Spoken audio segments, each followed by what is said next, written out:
Do you feel like the whole world just drank you down and you don't know how to get out of this right here? Today, we are going to talk about how to develop the mindfulness and serenity, even when it feels like the whole world is pulling you down. Welcome to GoAllInTV. Hello, Dr. K. Hello. Thank you so much for being here with us. Today we are meeting with Dr. Karthik Ravanan, NMD, emotional health mentor and licensed naturopathic physician and inspirational speaker. Thank you so much, Dr. K, for being here and sharing with us what you're about to share. This is going to be an amazing interview. I love it. I'm looking forward to it. Thanks for having me. So can you share with us a little bit about your backstory? How do you get to where you are today? Well, I'm going to have to give you the short version. Yes. There's a lot of factors that led to where I am, and I feel very blessed that I had at least the wisdom to listen to the signs, so to speak, as life unfolded. But if you want to rewind about 10 years, I was in a position where I was working for an investment bank in New York on Wall Street. And I was at a place where, I was doing well in my career despite the challenges that were going on in the economy at that time. Incredible amounts of stress at the office, all the colleagues, everyone. Sure. And despite that, I was navigating, doing the best I could, and was able to get promoted quicker than other people in the department and everything else. And things were great on the outside. Sure. Got my own apartment for the first time, paid off my undergraduate debt. Nice. Was able to give more to charity than I ever thought I could at that age. I was so happy about all that. Wow. And yet, there was a part of me that felt completely empty inside because I hated the man in the mirror. I looked in the mirror and I saw somebody who was very overweight, very unhealthy, and extremely lonely and just lacking purpose. So on the outside, everything looked fine. It looked like I was high functioning, high achieving individual, but on the inside, nobody knew what was actually happening. And in many ways, it was one of those rock bottom moments in life. Yeah. And despite all the efforts that I had done to lose weight, etc., nothing ever worked. And at one point, I saw my sister after a 3-month span, and she had lost like 30 pounds, and her cystic acne had cleared up. She looked great. And I said, hey, what did you do? Right. She said, well, I've just been eating a fully raw food, plant-based diet. And I said, okay, what does that even mean? No burger? Yeah, she's like, I've just been eating fresh fruits, vegetables, nuts, and seeds, just as they're found in nature. Sure. And I was like, wow, that sounds absolutely crazy, but I had nothing to lose. That was a beautiful place in my life to be. So I gradually started changing the way I eat, despite all the efforts to diet and everything else in the past. But this time I just released expectations. Yeah. And I believed that I could succeed because I saw her succeed. Okay. So I said, all right, let me just gradually start eating this way. And I proceeded to start on this journey of losing 100 pounds, inspiring people at the office to change their lifestyle patterns. I saw several chronic diseases go away. Yeah. And I felt so fulfilled. And I said, okay, I have to figure out how to do this for a living. And I found out about naturopathic medicine. And when I moved to Arizona, I realized that nobody here knows me. This is an opportunity more than any other time to redefine who I am. So I said, okay, I'm going to shed this notion of being, the shy, lacking self-confidence, intensely self-critical person that I was. Right. And I said, what is Dr. K of the future when he graduates from medical school? What is he going to be like? And I wrote down all the things, how I was going to think, behave, treat myself, treat other people, habits, routines, how I would eat, what my sleep patterns were, all that stuff. I mapped that out. Really? And I started implementing that person's habits today, that ideal version of myself. And slowly but surely, I started evolving into what I consider to be the true version of myself, free of self-criticism, free of the emotional health burdens that I had in the past. And in the process, I found my purpose in serving other people. I found the love of my life. I could not have Your wife is beautiful from the outside and the inside, like Thank you. amazing. Oh my Thank you. goodness. Definitely blessed. And to me, it's about getting out of our own way and really embracing who we truly are. And that's what I help people do. You know, when I listen to you, it's remind me of you say you map out everything that you want to happen, right? And I do too.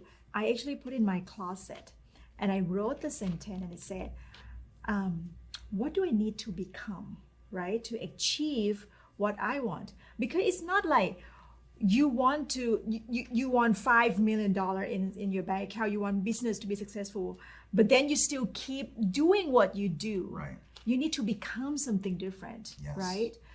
So let's talk about mindfulness a little bit.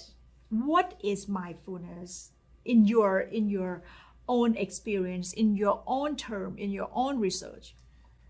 Mindfulness to me is first and foremost presence. It's paying attention to what is happening, how you're feeling, how you're thinking right now, not living in the past, Yes. not worrying about the future, right Now. now. Obviously, there's that element to it. Which is very hard to do. Very hard to do. Very hard to do. Much easier if you're a dog. My dog has a 5-minute attention span, right? So he Yeah. doesn't care if we've been away for 8 hours. The moment we Right. come home, it's an incredibly mindful being. Us complicated humans, not as much. It takes effort, it takes practice. But in addition to presence, it's also acceptance, right? To me, I think acceptance is as big a part of mindfulness as presence, because What do you mean by accepting that? Like accept what? so acceptance is the ability to say that which has happened has happened. That which is about to happen may happen. Let me focus on what I can control and recognize that I do not have control over the results of my actions. I only have control over my actions. And once we truly accept that, we can move forward in our own lives and also hold the candle for others Yeah. that need that hope and that inspiration to make something more out of the life that they have. Right. And, at whatever level they might feel they're at. Because I can tell you firsthand, no amount of money, position, anything else can be a substitute for actually feeling good about yourself. You can be in any position in life and Right. and feel good about yourself. It's independent. We It's create all- that right. with mindfulness, with presence, with acceptance. And it's all about the inside, right?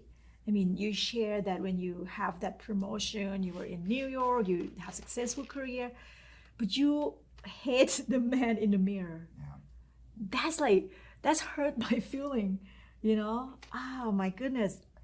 And I'm sure you're not the only one in this world who feel that. There's so many people who feel that the same that you feel. What is your advice, your 3 pieces of advice, if I ask you to share with our viewer in this GoAllInTV, because GoAllInTV is all about living your life without any limitation, knowing what you want and knowing that you can achieve it. It's already there. Right. But this is not easy to get out of our own way, just like you said. How do we practice mindfulness, especially in the time that it's very difficult especially right now. now. Yeah, it's very challenging. Political and COVID and job loss and everything. How can one develop that mindfulness? Right. Well, I think it all boils down to emotional health. Emotional health is your emotional intelligence, so your awareness of self, your awareness of others, Yeah. your awareness of how you show up to others, and emotional resilience. Emotional resilience is your ability to process feelings that happen, process challenges that occur, Yeah. not lash out at people negatively as you're processing, right? And not lash out at yourself as you're processing. Allow yourself to experience those emotions and then focus again on what you can control. Emotional intelligence plus emotional resilience equals emotional health. So Say again. Emotional intelligence. emotional intelligence plus emotional resilience equals Equal. emotional health. So when I teach people about building emotional health, I talk about the 5 pillars of emotional health. Okay. Number 1, your psychology, the way you think, the way you feel, the way you treat others, the way you treat yourself, the language that you use, the belief patterns that you have. Major component, needless to say. Number 2, your relationships, not just romantic relationships, but also friendships, Right. parent relationships, friends, people that may not even be with us in the world if we're holding grudges against people long past. That can still affect us today. Yeah. So relationships are number 2. And the other 3, lifestyle factors. Number 3, nutrition. How do you, what you feed yourself impacts how you feel. 90% of the neurotransmitters in our body that control our entire nervous system are produced in our gut. If we don't eat the right foods at the right times in the right ways to foster the gut bacteria that live there that help us produce all these neurotransmitters, among all the other functions they do, we're not going to be able to think, feel, and act in an appropriate way, especially when stresses arise. Number 4, sleep. Sleep is not for the weak. Sleep is not something to do when we're dead. 'Cause that's what we think. We got to work hard. Sleep is the first to go. But more and more research is coming out about the importance of sleep, and optimizing that is critical for our emotional well-being. And number 5, exercise. Motion dictates emotion. Yes. You know this all too well as well. If we don't move our bodies in a way that's appropriate to each of us is going to do it in a different way, whatever resonates with us. But we have to move our body. We can't be stationary and expect to have good emotional health. So those are the 5 areas that, when fully optimized, can help us be resilient, especially in a time like this. But one thing I would also like to say is that it's not like we can ever be perfect in all areas, in every moment. Right. If we were, we think that we need to be perfectly balanced in all these ways. But the truth is, if we're driving down an interstate highway, there's no other cars, and it's completely straight. Sure. Right? Do you just set the wheel and then let go? Right. No, you have to keep adjusting it slightly. Yeah. And that's what balance is. It's those slight adjustments. So maybe there is a time that you have to sacrifice sleep for one night because you got to get up early to catch a flight. Okay. Sure. Well, don't compound the problem by eating poorly, that sort of thing. But in terms of practical, one challenge that I will make for your audience right now that can go such a long way is this. What is the one thing that triggers more stress, anxiety, negative energy, negative feelings than anything else in our world right now that we use every day? We keep it in our pocket, right? Our phones. Okay. So you're our right. phones You're right. are not a bad thing. They serve us in so many ways, but we need to have a healthy relationship with them. So you mean healthy relationship with the phone, right? With the phone, yeah.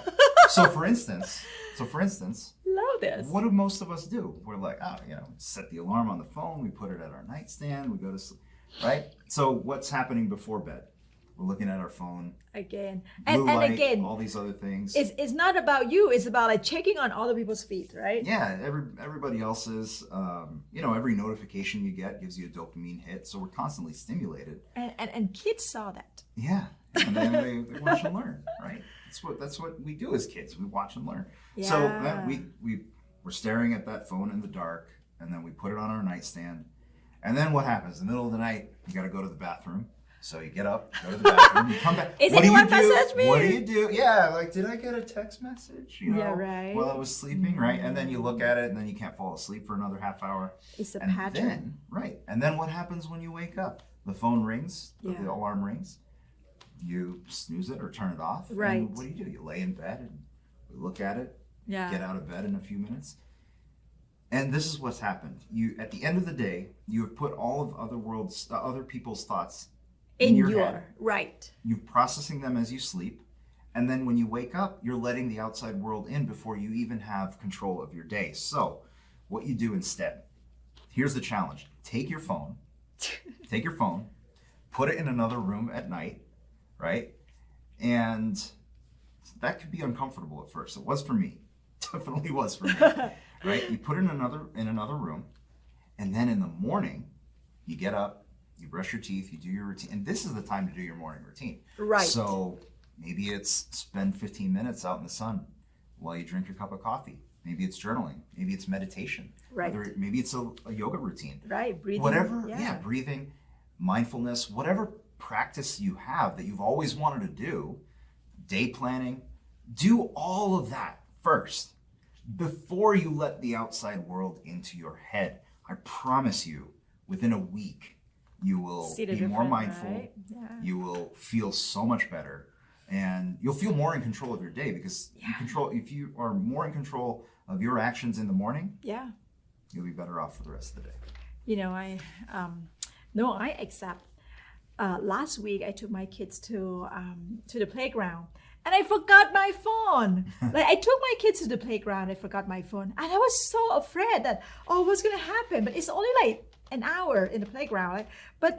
And in that hour, I was worried because I didn't have my phone with me. Right. You know what I mean? We all need to practice this. My question is though do we practice all of those 5 things in the same time, or we just do one at a time? You know, it's going to be different for everybody Sure. in every moment. And the key is to just be aware that, hey, this is a state that I want to reach. I see. And if we can give ourselves the grace to say, there's going to be times in our lives that we can implement all 5 habits at once. There's going to be times in our lives that we can't. Sure. And that's okay. That's okay. Right? And that's what my mentoring clients, that's what I work with them on, is what is the priority? What's the one thing that you can change that can have a knock-on effect to improve the others, That's right. That's right. So are you working on any new exciting project right now that you want to share with us? Yeah, well, actually I have about 8 online group mentoring programs that are going to go live in 2021.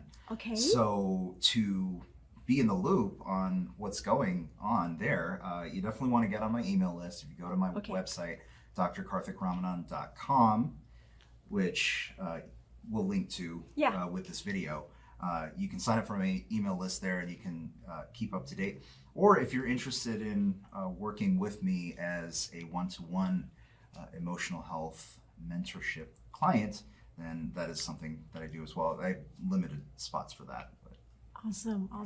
I'm super excited for our viewer to listen to this. And thank you so much, Dr. K. I just love you even more after we talk today. Thank you so much. Thank you for having me, Neil. Thank you. Take care.